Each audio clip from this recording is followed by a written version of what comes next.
वासुदेवाय। हरे कृष्ण। तो सभी के पास भगवत गीता है। प्रारंभ करेंगे भगवत गीता का 57वें श्लोक से। 56 तक हुआ था पिछले रविवार को। अभी हम 57वें श्लोक से प्रारंभ करते हैं।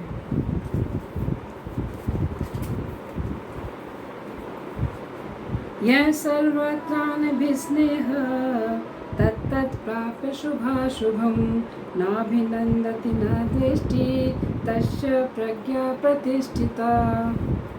अर्थात इस भौतिक जगत में जो व्यक्ति न तो शुभ की प्राप्ति में हर्षित होता है और न अशुभ के प्राप्त होने पर उससे घृणा करता है, वह पूर्ण ज्ञान में स्थिर होता है।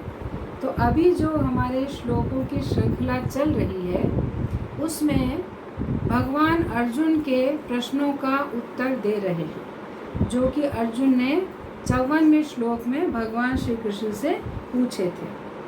तो यहाँ पर भगवान स्थिर बुद्धि वाले व्यक्ति के लक्षणों का वर्णन कर रहे हैं।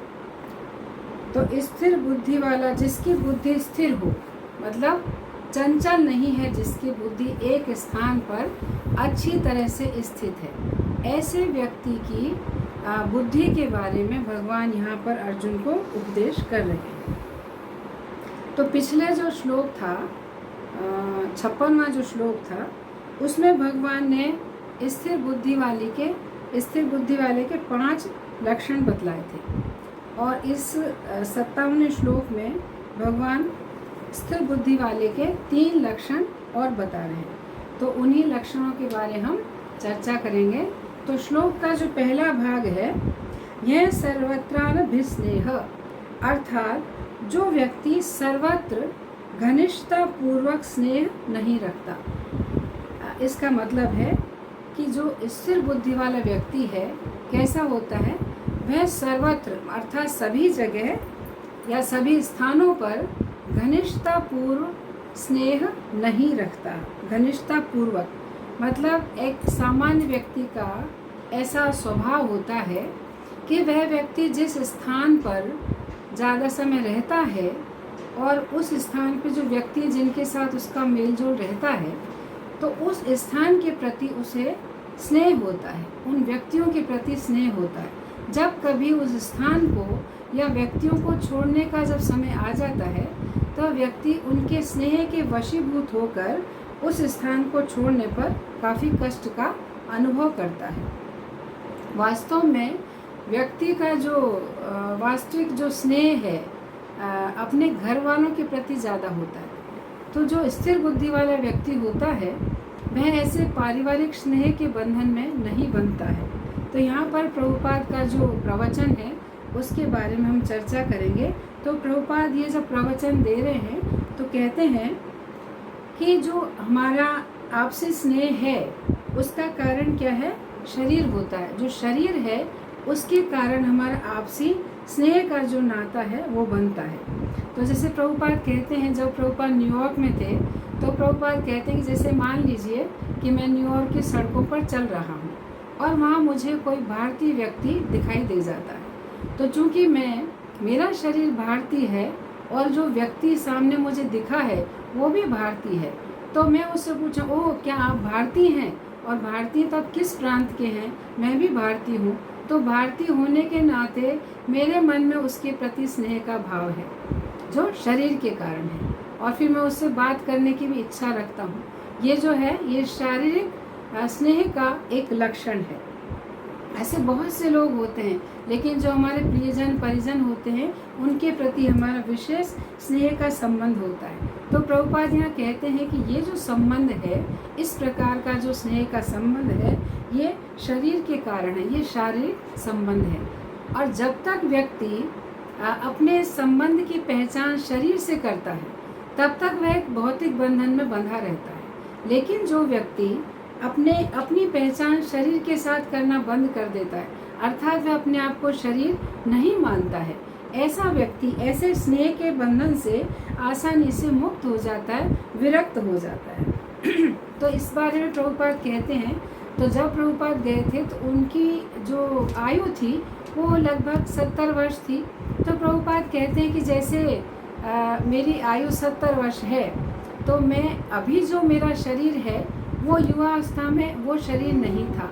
जैसे भगवान भगवत गीता के 13वें श्लोक में कहते हैं, दूसरे अध्याय के 13वें श्लोक में क्या कहते हैं, देहिनोस्मिन यथा देहे, जैसे भगवान कहते हैं कि जो आत्मा इस शरीर में स्थित है और जब वो शरीर जो है वृद्धि को प्राप्त होता है, मतलब वो पैदा होता है, बढ़ता है और वृद्धि को प्राप्त होता है, फिर क्षीण होता है, अंततः मृत्यु को प्राप्त होता है और दूसरे आत्मा जो है दूसरे शरीर में परिवर्तन कर जाती है।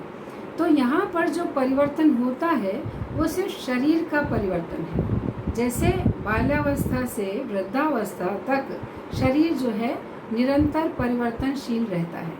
जो छोटा बालक रहता है वृद्धावस्था में उसका शरीर दूसरा होता है, लेकिन आत्मा जो है, आत्मा में कोई परिवर्तन नहीं होता, आत्मा वही बना रहता है। तो ये जो संबंध है वो शरीर का संबंध है, स्नेह का जो भी रिश्ता है, नाता है, वो शरीर से संबंधित है। तो प्रभुपाद कहते हैं कि जो मेरा बचपन का शरीर था वो अब 70 वर्ष की अवस्था में वो शरीर नहीं है, अब मेरा शरीर वृद्ध शरीर है और हो सकता है ये शरीर 10-20 साल और रहे, अर्थात मान लीजिए 70-80 वर्ष तक और मेरा शरीर रहेगा। इसके बाद ये जो शरीर है वो नष्ट हो जाएगा। तो इस प्रकार से जो शरीर है बनता और बिगड़ता रहता है। कितने शरीर बनते हैं, कितने शरीर बिगड़ते रहते हैं। तो शरीर, ये जो भौतिक जगत है, किस प्रकार से इसकी रचना होती है, किस प्रकार से शरीर का निर्माण होता है और किस प्रकार से अनेक प्रकार की चीज़ें बनती हैं। तो यहाँ पर इनकी तुलना, जैसे शरीर की तुलना समुद्र में जो पानी का जो बुलबुला होता है उससे की जा रही है।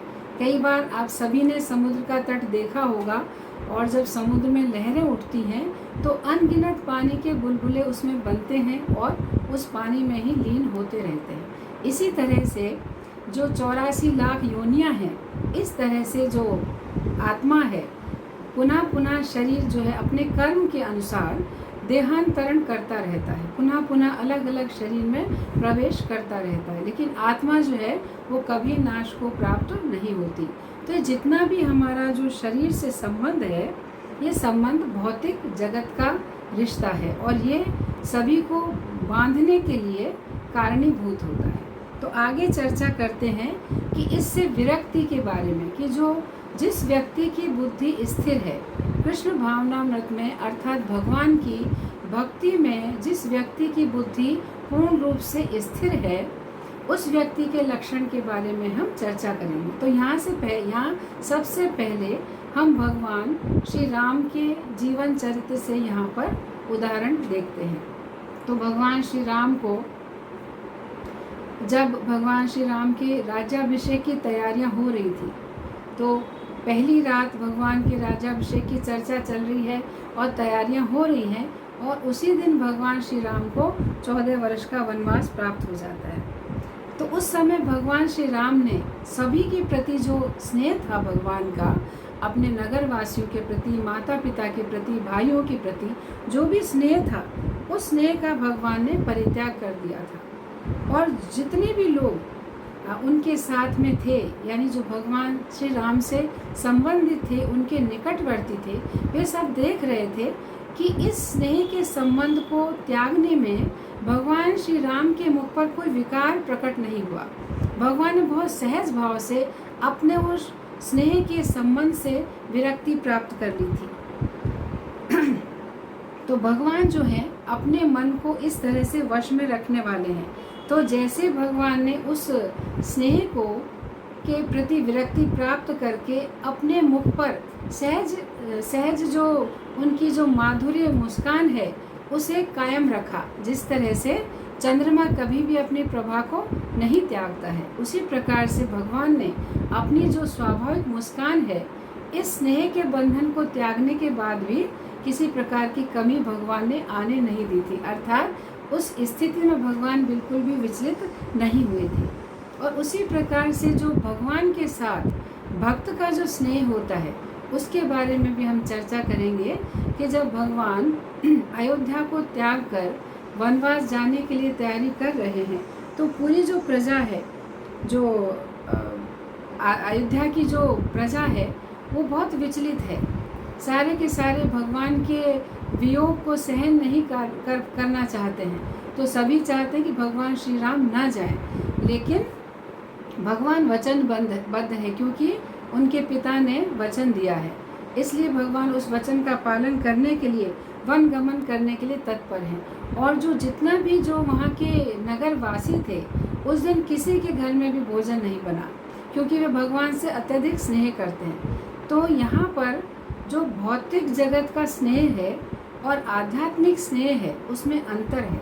भौतिक जगत का स्नेह जो है हमारे शारीरिक संबंधों का कारण है, लेकिन यहाँ पर भगवान के प्रति जो अयोध्या नगर के वासियों का जो स्नेह है, वो आध्यात्मिक स्नेह है भगवान श्री राम के साथ। ये भौतिक जगत का स्नेह नहीं है। तो ये चीज़ हमें समझनी चाहिए कि भौतिक शरीर के प्रति हमें ज़्यादा आसक्त नहीं होना चाहिए।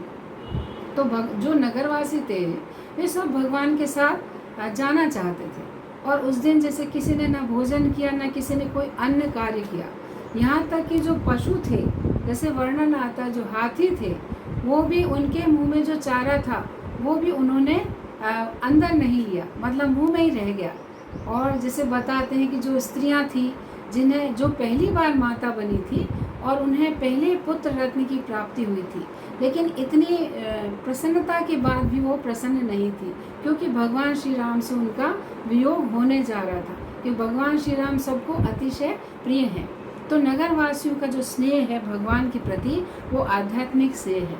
और हम जो पहले चर्चा कर रहे थे कि शारीरिक संबंध के कारण जो स्नेह है, वो भौतिक स्नेह है, जो बंधनकारी है। और भगवान के साथ जो आध्यात्मिक स्नेह है, वो कैसा है, हमें बंधन से मुक्त करने वाला है। तो इसी प्रकार से जो गुरु और शिष्य के प्रति भी होता है, तो जैसे गुरु के प्रति शिष्य का जो प्रेम होता है, गुरु के प्रति जो समर्पण होता है, वो भी भौतिक जगत का नहीं होता है, वह स्नेह भी आध्यात्मिक होता है। जब श्रील प्रभुपाद जब उन्होंने अमेरिका में अपने शिष्य बनाए, और समय समय पर प्रभुपाद दूसरे विदेश में, दूसरे भी अन्य देशों में जाया करते थे। तो उस समय जब उन शिष्यों के पास प्रभुपाद नहीं होते थे, तो वो शिष्य जो कि प्रभुपाद के प्रति पूरी तरह से समर्पित थे अपने गुरु के चरणों में, तो वो प्रभुपाद का बहुत विरह अनुभव करते थे। और वे प्रभुपाद की जो जैसे वपु सेवा होती, वाणी सेवा और वपु सेवा, तो वपु मतलब शारीरिक सेवा, तो प्रभुपाद की शारीरिक सेवा किया करते थे, उसके प्रति भी वो बहुत समर्पित थे। और वपु सेवा अर्थात अपने गुरु के उपदेशों का यथारूप पालन करना, जो भी गुरु आज्ञा देते हैं उसका पालन करना जो है, वो होती है उनकी वाणी सेवा करना। तो इस तरह से भौतिक आसक्ति में और आध्यात्मिक जो स्नेह की बात है, उसमें ये फर्क होता है, अंतर होता है इस प्रकार का। तो अगला जो श्लोक का भाग है, पहला हमने भाग सुना कि यह सर्वत्रानभिस्नेह है, अर्थात वो सब जगह जो जिसकी बुद्धि भगवान के चरणों में स्थिर है, वो सर्वत्र जो है घनिष्ठता पूर्वक स्नेह कायम नहीं करता है, केवल और केवल आध्यात्मिक रिश्ते में ही अपने संबंध को कायम रखता है। तो अगला जो श्लोक का भाग है वो है तत्तत् प्राप्य शुभाशुभम, अर्थात उन शुभ और अशुभ को प्राप्त करके, अर्थात जो स्थिर बुद्धि वाला व्यक्ति है, उसके जीवन में जो कुछ शुभ और अशुभ आता है, उससे वह ना तो प्रसन्न होता है, ना विचलित होता है। और भौतिक जगत में कैसा है, ये भौतिक जगत है, ये जो संसार है, वो कैसा है, द्वंद्व है इसमें। जैसे शुभ है तो साथ में अशुभ भी रहेगा, सुख है तो साथ के साथ दुख भी है, दिन है तो रात भी है। इस तरह से संसार जो है द्वंद्व से पूरित है। तो शुभ और अशुभ दोनों, सुख दुख, इस तरह की जो द्वैतवाद जो है चलता रहता है। तो कोई भी ऐसी घटना जो हमारे मन को प्रिय लगती है, तो वह शुभ कहलाती है, और जो घटना हमारे मन को अप्रिय लगती है वह अशुभ कहलाती है। लेकिन जो आध्यात्मिक जगत में जो स्थित है, उस व्यक्ति के जीवन में अगर शुभ शुभ होता है तो वह उसमें प्रसन्न नहीं होता, और अगर अशुभ कुछ उसके जीवन में घटता है तो ऐसी स्थिति से वो ना तो द्वेष करता है ना ही घृणा करता है। तो यहाँ का संसार की स्थिति कैसी होती है, शुभ और अशुभ इस तरह से चलते रहते हैं कि कई बार शुभ कुछ शुभ चल रहा है, अचानक ही उसमें अशुभ घटना घट जाती है। जैसे किसी के यहाँ पुत्र का जन्म हुआ और तुरंत ही पता चला कि पिता की मृत्यु भी हो गई। कहीं पर जैसे विवाह हो रहा है और विवाह जैसे शुभ कार्य है, लेकिन उस शुभ कार्य में कई बार ऐसा होता है कुछ डाकू आ जाते हैं, कुछ आतंकवादी आ जाते हैं, कुछ लोगों की हत्या कर देते हैं। तो जैसे शुभ कार्य था लेकिन वो अशुभ में परिवर्तित हो गया। कई बार होता है कोई विद्यार्थी है अच्छे नंबरों से पास होता है, लेकिन जैसे खबर मिलती कि पास हुआ और तुरंत अगली खबर आ जाती उसका किसी गाड़ी से उसका दुर्घटनाग्रस्त हो गया या उसकी मृत्यु को प्राप्त हो गया। इस तरह से संसार में शुभ और अशुभ लगातार चलते रहते हैं, एक के पीछे एक इस तरह से चलता रहता है। जैसे हमने भगवान श्री राम के जीवन में भी देखा, कहाँ भगवान युवराज बनने जा रहे थे कि अचानक उन्हें 14 वर्ष का वनवास प्राप्त हो जाता है। तो इस तरह से शुभ के साथ अशुभ चलता ही रहता है। इस भौतिक जगत का ये नियम ही, और इस भौतिक जगत को दुखालय कहा गया है, इसीलिए कि यहाँ पर सुख जो है स्थायी नहीं है, कदम कदम पर दुख है, संघर्ष है। इस तरह की यहाँ पर इस भौतिक जगत की प्रवृत्ति कह लीजिए या भौतिक जगत की कार्यशैली इसी प्रकार की है। तो इस प्रकार देखते हैं कि जो भौतिक जगत है सुख और दुख के द्वंद्व से घिरा हुआ है, इसके अतिरिक्त अन्य कोई बात यहाँ पर नहीं है। और कई बार ऐसा भी देखने को मिलता है कि कई चीज़ें हैं जो किसी के लिए शुभ हो सकती हैं और किसी के लिए वही चीज़ अशुभ हो सकती है। तो इस पर हम चर्चा करेंगे कि कोई चीज़ है, कोई वस्तु या कोई घटना जो है किसी व्यक्ति विशेष के लिए कहीं शुभ है तो वही घटना और वही वस्तु किसी अन्य व्यक्ति के लिए अशुभ हो जाती है। जैसे मान लीजिए किसी शहर में कोई बीमार व्यक्ति है, बीमारी फैली हुई है, तो ऐसा लगता है कि ये तो अशुभ बात है, सब लोग बीमार हैं। लेकिन अगर कोई चिकित्सक है तो उसके लिए तो शुभ संकेत है ना, तो उसको तो बहुत सारे रोगी लोग मिल रहे हैं, तो उसकी तो मतलब कहते हैं कि उसकी तो जो आय का स्रोत बढ़ता है। यानी कुछ लोगों के लिए बीमारी जो है अशुभ का संकेत है, और जैसे चिकित्सक है उनके लिए वही बीमारी का आना उनके लिए शुभ, उनके लिए वो अच्छा है। इसी प्रकार से जैसे खेती के लिए कभी कभी बारिश होना अनिवार्य होता है, बारिश शुभ होती है। लेकिन जैसे अगर कुम्हार के जीवन से देखा जाए, जिस कुम्हार ने अपने जो मिट्टी के पात्र बनाकर उसको हाव में गर्म पकाना शुरू किया है ना, उनको पक्का बनाने के लिए अग्नि में जो रखते हैं ना, तो उसमें रखा है और अचानक बारिश हो जाती है, तो उसके लिए तो बारिश क्या हो गई, अशुभ हो गई। लेकिन किसानों के लिए वही बारिश शुभ है। तो इस तरह से संसार की स्थिति कैसी है, द्वंद्व से भरी हुई है। तो यहाँ पर किसी भी व्यक्ति को इस भौतिक जगत के प्रति आसक्त नहीं होना चाहिए कि यहाँ पर बहुत हमको सुख मिलने वाला है, ऐसा कदापि नहीं होगा। क्षणिक सुख आएगा, लेकिन उसके साथ ही साथ अनगिनत दुख हमारे जीवन में आ जाएंगे। तो इस तरह की इस संसार की स्थिति है, जिसको केवल और केवल भगवान की कृपा से ही परिवर्तित किया जा सकता है। फिर श्लोक का जो अगला भाग है वह है नाभिनंदति न द्वेष्टि, अर्थात वह न तो अभिनंदन करता है और ना ही द्वेष करता है। इसका अर्थ है कि जो कृष्ण भावना भावित है, अर्थात जिसकी बुद्धि भगवान श्री कृष्ण के चरणों में पूरी तरह से स्थिर है या स्थित है, ऐसा व्यक्ति किसी भी शुभ वस्तु या घटना का अभिनंदन नहीं करता। अगर शुभ हुआ तो उसका स्वागत नहीं करता है। और कारण क्या है कि जो उसकी बुद्धि है, उसकी जो मनोवृत्ति है वो कैसी है, सदा उसकी इस बुद्धि जो स्थिर रहती है, सदा वह यह विचार करता है कि जो ये भौतिक जगत है, जो संसार है, कैसा अनित्य है, ये अस्थाई है, टेम्पररी है, परमानेंट नहीं है। तो वो जानता है कि भौतिक जगत कैसा है, अस्थाई है, स्थिर रहने वाला नहीं है। तो यहाँ जो भी उसे सुख सुविधाएं प्राप्त होंगी वो कैसी होंगी, कुछ समय के लिए है। जैसे सुख आएगा लेकिन तुरंत ही वो दुख में परिणत हो जाएगा, तो उनका कोई स्थायित्व तो नहीं है। इसलिए वह सुख आता है तो जानता है कि सुख भी क्षणिक है, वो समय के लिए है, तो प्रसन्न हो कि कोई लाभ नहीं है। और दुख भी अगर आया है वो भी क्षणिक है, वो भी भगवान की इच्छा से आया वैसा चला जाएगा। उसकी बुद्धि जो है स्थिर रहती है, वो ऐसी किसी भी परिस्थिति में ना तो प्रसन्न होता है ना ही वह विचलित होता है। तो इसके उदाहरण में हम देखेंगे। और दूसरी चीज़ ये भी है कि जो भगवान का भक्त होता है वो क्या करता है कि जो कुछ भी उसको शुभ प्राप्त होता है वह भगवान श्री कृष्ण के चरणों में अर्पित कर देता है, और जो अशुभ भी उसके जीवन में आता है उसे वो सहज स्वीकार करता है भगवान श्री कृष्ण की कृपा मानते हुए। वह उसको भी भगवान की कृपा मानता है कि ये जीवन में दुख भी अगर आए हैं वो भी भगवत कृपा है, तो किसी भी प्रकार से वह विचलित नहीं होता।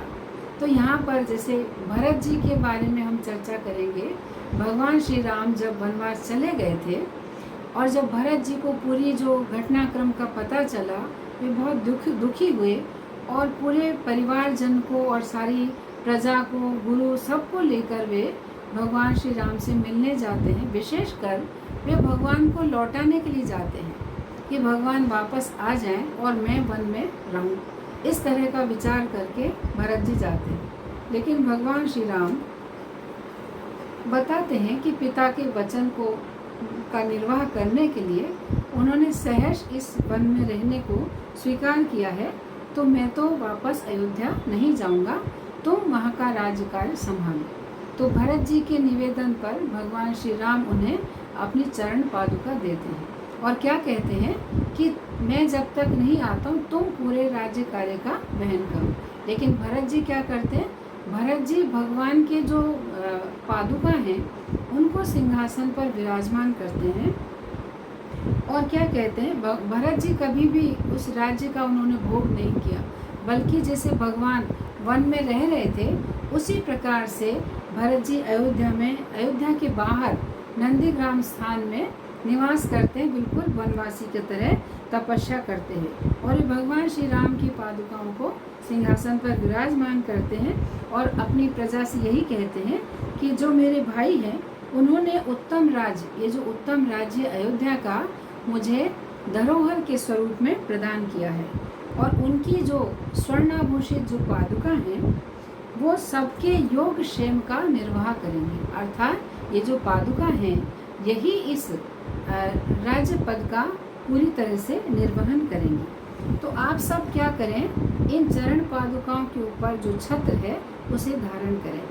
मैं मतलब चरण पादुका को ही अपनी छत्र छाया बनाकर आप रखें।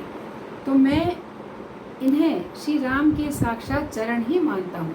जो चरण पादुका हैं जो क्या है, भगवान के श्री चरण कमलों से भिन्न नहीं है, वो भगवान के चरण कमल ही यहाँ पर स्थापित हैं।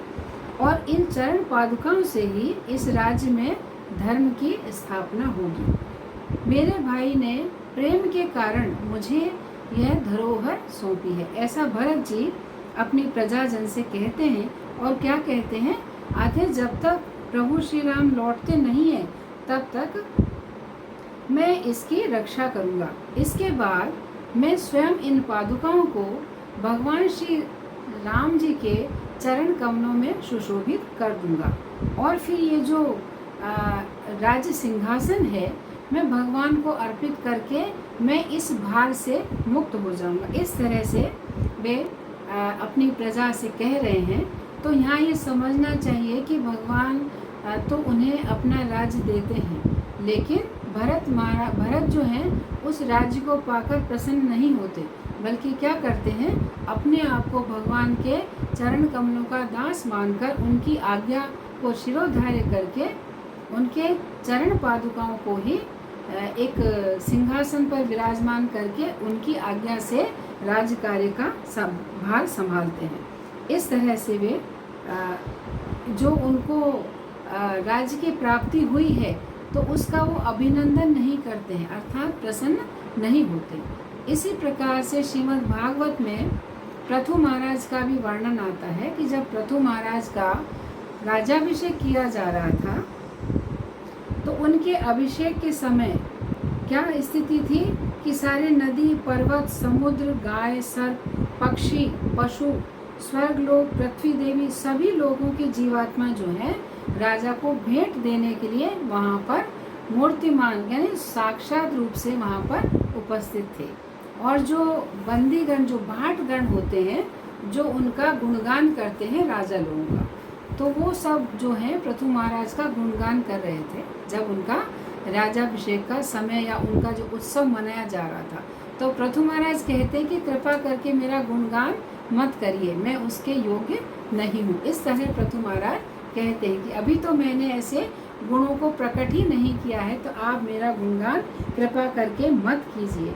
तो यहाँ पर कहते हैं कि जो अत्यंत प्रसिद्ध और पराक्रमी पुरुष होता है वो कभी भी अपनी प्रशंसा नहीं सुनना चाहता है। तो जो भगवान के भक्त होते हैं वे क्या करते हैं, भगवान की कीर्ति का गुणगान करना चाहते हैं और भगवान की कीर्ति का गुणगान ही सुनना चाहते हैं। वे स्वयं की कीर्ति सुनने में प्रसन्न नहीं होते या उस चीज़ का वो अभिनंदन नहीं करते हैं। तो इसी प्रकार देखते हैं जैसे भरत महाराज हैं, उन्हें भी प्रशंसा नहीं हुई, प्रसन्नता प्राप्त नहीं हुई जब उन्हें भगवान श्री राम राज लौटा रहे हैं। और इसी प्रकार से पृथु महाराज भी अपनी प्रशंसा सुनकर प्रसन्न नहीं हो रहे। तो जो स्थिर बुद्धि व्यक्ति होता है तो किसी भी शुभ अवसर पर प्रसन्न नहीं होता है और अशुभ पर वह विचलित नहीं होता है। फिर अगला जो विषय है वह है अशुभ वस्तु या घटना से वह द्वेष नहीं करता। अगर उसके जीवन में कुछ अशुभ घट जाता है या कोई ऐसी अशुभ वस्तु उसे प्राप्त हो जाती है, मतलब जो वो चाहता नहीं है, उसकी कोई अनिश्चित वस्तु है या वो वस्तु उसको प्रिय नहीं हो, ऐसी वस्तु या ऐसी स्थिति उसके जीवन में आ जाती है तो वह व्यक्ति कभी भी उससे घृणा नहीं करता है और उससे द्वेष भी नहीं करता है। तो कृष्ण भावना भावित जो व्यक्ति होता है किसी भी वस्तु, अशुभ वस्तु से या घटना से द्वेष नहीं करता है, क्योंकि उसकी बुद्धि भगवान के चरणों में स्थिर रहने के कारण वह सदा विचार करता है कि यह जो जगत है वह दुखों और दोषों से भरा हुआ है। तो जो भी दुख या असुविधाएं उसे प्राप्त हुई हैं वे वास्तव में इस जगत में जो कष्ट हैं उसकी तुलना में कम है, ऐसा वो भक्त सोचता है। अथवा वह उन दुखों तथा असुविधाओं को भगवान श्री कृष्ण की इच्छा समझकर शिरोधार्य करता है। जिसे भक्त लोग कहते हैं कि जैसी भगवान की इच्छा, जैसी भगवत इच्छा। वे कभी, जो शुद्ध भक्त होते हैं, वे अपने जीवन में आने वाली किसी भी अच्छी या बुरी परिस्थिति से ना तो विचलित होते हैं और जो भी परिस्थिति उनके जीवन में आती है उसे भगवान श्री कृष्ण की कृपा या उनकी इच्छा समझकर उसे सहज ही स्वीकार कर लेते हैं। फिर ऐसे वर्णन आता है जब पृथु महाराज ने 100 यज्ञ करने की योजना बनाई थी और उन्होंने 99 यज्ञ पूर्ण कर लिए थे। जब एक यज्ञ उनका बाकी रह गया था तो जो इंद्र है, जिन्होंने सोचा कि अगर पृथु महाराज अपने 100 यज्ञ पूर्ण कर लेंगे तो मेरी तो कीर्ति जो है वो नष्ट हो जाएगी। तो इंद्र क्या करते हैं, कभी सन्यासी बनकर या कभी एक साधु का रूप धारण करके, ऐसे कई प्रकार से, कभी शरीर पर भभूत का लेपन करके इस तरह से उस घोड़े को चुराने का प्रयास करते हैं। और जब पृथु महाराज को पता चलता है कि इंद्र इस तरह से कर रहे हैं तो पृथु महाराज अपने पुरोहितों को आदेश देते हैं कि वो ऐसा मंत्रोच्चारण करें जिसके द्वारा इंद्र की ही आहुति हो जाए। लेकिन जब ब्रह्मा जी को इस बात का पता चलता है तो ब्रह्मा जी पृथु महाराज को रोक देते हैं, नहीं ऐसा मत करिए आप। तो पृथु महाराज ब्रह्मा जी का आदेश मानकर 99 यज्ञ ही संपन्न करते हैं, 100वां यज्ञ वो संपन्न नहीं करते। हालांकि उन्होंने संकल्प किया था और यज्ञ का होना एक तरह से अशुभ मान लिया जाए, लेकिन पृथु महाराज के जीवन से हम देखते हैं कि पृथु महाराज का जब 100वां यज्ञ पूर्ण नहीं हुआ था तो भी उन्होंने ना तो द्वेष किया, ना ही इस बात की प्रति घृणा की और ना ही इंद्र के प्रति उन्होंने किसी प्रकार का बदले का भाव रखा। तो इस प्रकार से देख सकते हैं या हम समझ सकते हैं कि जो भी स्थिर बुद्धि वाला व्यक्ति है, अर्थात जिसकी बुद्धि भगवान श्री कृष्ण के चरण कमलों में पूर्ण तरह स्थित है, ऐसा व्यक्ति किसी भी प्रकार के अशुभ से ना तो द्वेष करता है, ना ही वो घृणा करता है। चाहते तो पृथु महाराज इंद्र का वध भी कर सकते थे, लेकिन उन्होंने ऐसा नहीं किया। और आगे परीक्षित महाराज का भी वर्णन आता है। जब परीक्षित महाराज शिकार करके लौटते हैं और उन्हें जब प्यास लगी होती है और वे पानी मांगते हैं, लेकिन जो ऋषि हैं, शमिक ऋषि नहीं ध्यान देते क्योंकि वो अपनी समाधि में रहते। लेकिन परीक्षण करने के लिए परीक्षित महाराज क्या करते हैं, मृत सर्प उनके गले में डाल देते हैं। तो परीक्षा तो हो जाती है कि उन्होंने, वो तो वास्तव में समाधि में है, लेकिन उनका जो पुत्र है श्रृंगी, वो क्या करते हैं, परीक्षित महाराज को श्राप देते हैं कि 7वें दिन उनको तक्षक सर्प आकर डस लेगा और वो मृत्यु को प्राप्त होंगे। परीक्षित महाराज इस दुखद या ये अशुभ सूचना को सुनकर भी ऐसी स्थिति में भी विचलित नहीं होते हैं और इसे वो भगवान की योजना समझते हैं कि इस तरह से भौतिक जगत के प्रति विरक्ति मुझ में जागृत होगी, और इसे भगवान श्री कृष्ण की प्रसन्नता और उनकी कृपा या उनकी योजना मानकर सहर्षि इस बात को, वे इस अशुभ घटना को स्वीकार कर लेते हैं। वे भगवान की इच्छा के प्रति द्वेष का भाव नहीं रखते हैं कि मेरे साथ ऐसा क्यों हो रहा है, मैंने ऐसा क्या अपराध कर दिया, क्या हो गया अगर मृत सर्प डाल दिया, तो इस तरह का भाव उनके हृदय में नहीं आता है। किसी प्रकार की कोई शिकायत या कुछ उनके हृदय में द्वेष नहीं रहता है। इसी प्रकार जो बलि महाराज के बारे में, बलि महाराज भी भगवान के भक्त हैं, भले वे असुर कुल में पैदा हुए हैं, लेकिन जब वामन भगवान छल कर भगवान वामन के रूप में बलि महाराज से उनकी संपूर्ण जो संपत्ति है, 3 पद पृथ्वी मांगकर सब कुछ हर लेते हैं भगवान बलि महाराज का। और बलि महाराज के तो गुरु जो हैं शुक्राचार्य मना करते हैं कि कुछ नहीं होता, तुमने संकल्प किया है ना, मना कर दो, मुकर जाओ अपने संकल्प से कि मुझे नहीं देना है, क्योंकि ये साक्षात विष्णु है, ये तुम्हारा सब कुछ छीन लेंगे। तो बलि महाराज क्या उत्तर देते, अहो भाग्य है मेरा कि आज प्रभु मेरे द्वार पर आए हैं, तो कुछ भी हो, मेरा सर्वस्व चला जाए, लेकिन मैं अपना संकल्प वापस नहीं लूँगा। वे अपने गुरु की इस आज्ञा को नहीं मानते हैं और बलि महाराज सहर्ष अपने आप को अपना आत्मनिवेदन कर देते हैं। जब तीसरा पद रखने के लिए कोई स्थान नहीं होता है, तो बलि महाराज अपना मस्तक भगवान के चरणों में उपस्थित कर देते हैं कि भगवान आप अपना जो चरण कमल है आप मेरे मस्तक पर धारण कीजिए। और भगवान जो है बलि महाराज के सिर पर अपना तीसरा कदम रखते हैं और भगवान अति प्रसन्न होते हैं और प्रसन्न होकर क्या करते हैं, उनके वो बन जाते हैं, द्वारपाल बनना स्वीकार कर लेते हैं और सुतल लोग उन्हें प्रदान कर देते हैं। इसी प्रकार जो नारद जी हैं, नारद जी को भी श्राप देते हैं ना दक्ष प्रजापति। दक्ष क्या करते हैं, 10,000 पुत्रों को उत्पन्न करते हैं और वो चाहते हैं कि वो गृहस्थ बने और प्रजा पालन हो, इस तरह से वो चाहते हैं। लेकिन जब नारद जी से उनकी मुलाकात होती है और नारद जी उन्हें भगवत भक्ति का मार्ग बता देते हैं, वे गृहस्थ के चक्कर में ना पड़ के वे भगवान की भक्ति में लग जाते हैं और फिर वो पुनः 1000 पुत्र और उत्पन्न करते हैं दक्ष। तब फिर वो 1000 जो पुत्र हैं उनको भी नारद जी कृष्ण भावनामृत का उपदेश दे देते हैं। जब दक्ष को पता चलता है कि ये नारद जी जो क्या कर रहे हैं, मुझे तो प्रजा उत्पत्ति में मुझे बहुत विरोध उत्पन्न कर रहे हैं, तो क्या करते हैं, नारद जी को श्राप देते हैं। और क्या श्राप देते हैं कि आप एक स्थान पर कभी भी टिक नहीं पाएंगे।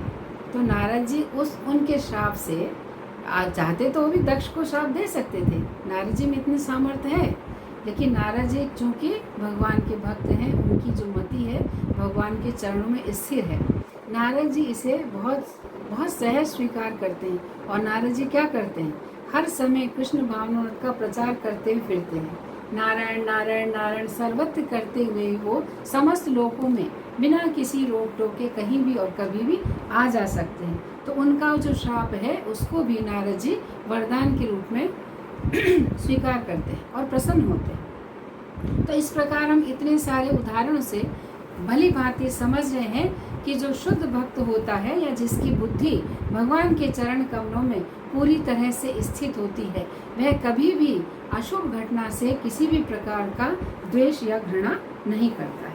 फिर श्लोक का अगला भाग है तस्य प्रज्ञा प्रतिष्ठिता, अर्थात उस व्यक्ति की बुद्धि स्थिर है।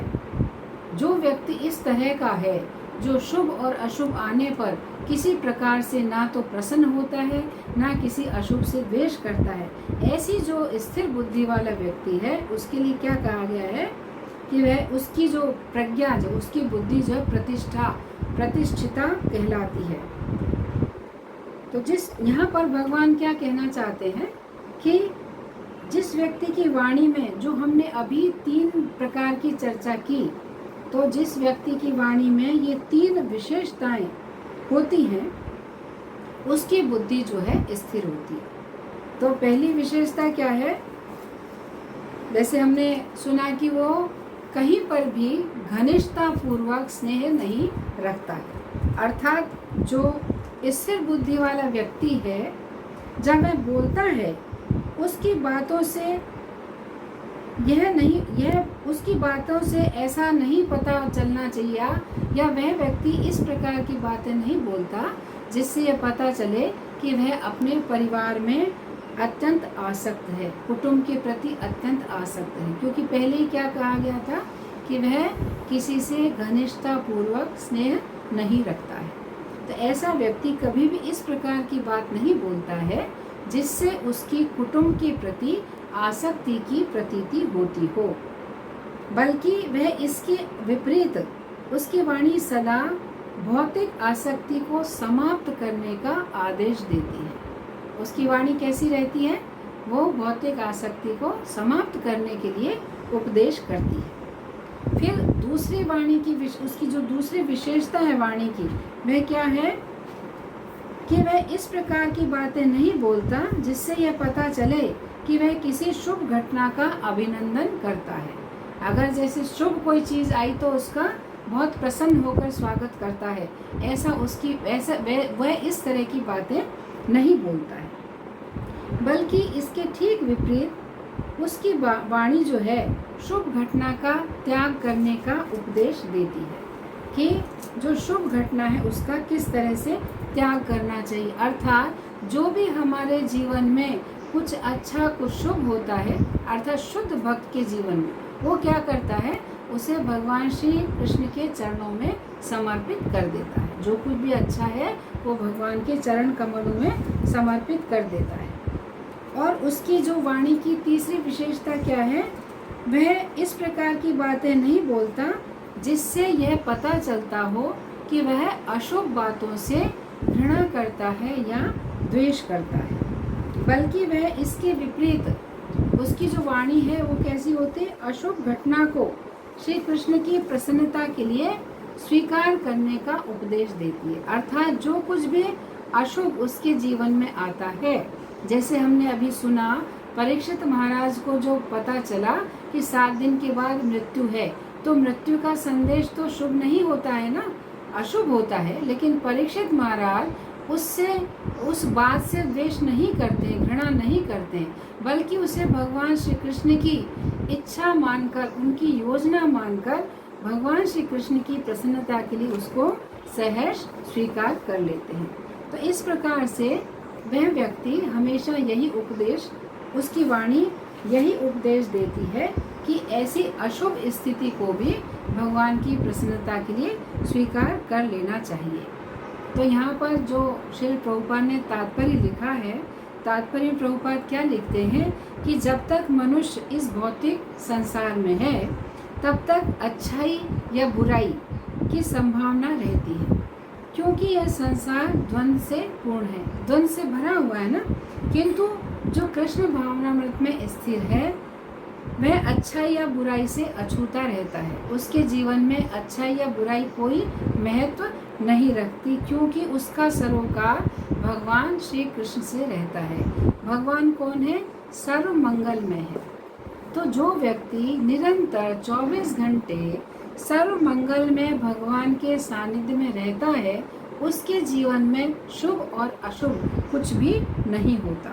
तो ऐसे कृष्ण भावनामृत से मनुष्य पूर्ण ज्ञान की स्थिति को प्राप्त कर लेता है और ऐसी स्थिति को समाधि कहते हैं। इसी प्रकार से आगे प्रभुपाद कहते हैं कि जो व्यक्ति कृष्ण भावनामृत में है उसके लिए शुभ क्या और अशुभ क्या।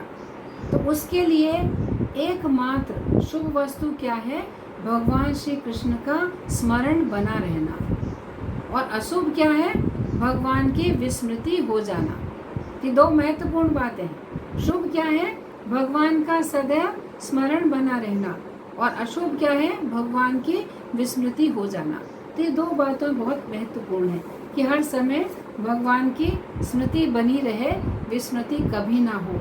यही सबसे बड़ा शुभ और अशुभ फल है। तो भौतिक जगत में रहते हुए जो कृष्ण भावना भावित व्यक्ति है सदैव भगवान के स्मरण में और भगवान की सेवा में समर्पित रहता है। तो इस तरह से ये जो 57वां श्लोक जो है ये पूर्ण होता है। और इसमें जो बात चल रही थी शुभ और अशुभ के परित्याग की, तो भगवान जो है भगवत गीता में जो 12वां अध्याय है, एक मिनट, जो 12वां अध्याय है उसमें भगवान जो भक्ति योग के नाम से जाना जाता है उसका जो 17वां श्लोक है उसमें भगवान कहते हैं, यो न हृष्यति न द्वेष्टि न शोचति न कांक्षति शुभाशुभ परित्यागी भक्ति मान्य समय प्रिय। मतलब भगवान क्या कह रहे हैं कि जो न तो कभी हर्षित होता है न शोक करता है, जो न तो पछताता है न इच्छा करता है, तथा जो शुभ तथा अशुभ दोनों प्रकार की वस्तुओं का परित्याग कर देता है, ऐसा भक्त मुझे अत्यंत प्रिय है। ऐसा भगवान कह रहे हैं। अर्थात मतलब शुभ और अशुभ जो है, जो भगवान का भक्त होता है ना, वह सब प्रकार के शुभ अशुभ तथा पाप कर्मों से सदैव दूर रहता है, शुभ अशुभ से भी दूर रहता है। क्योंकि जो व्यक्ति भगवान की सेवा में पूरी तरह से लगा है वो शुभ अशुभ की उसे आवश्यकता ही नहीं है, क्योंकि शुभ और अशुभ कर्म जो हैं वो बंधन को देने वाले हैं। और भगवान श्री कृष्ण का सानिध्य या भगवान भक्ति सर्व मंगलमय है, तो उसमें वो लगा रहता है। तो भौतिक जगत का जो शुभ अशुभ है, जो भी है, उसका वह भली भांति परित्याग कर देता है। तो इस तरह से भगवान कहते हैं कि ऐसा जो भक्त है मुझे अतिशय प्रिय है। तो ठीक है, ये जो 57वां श्लोक यहाँ पूर्ण हुआ।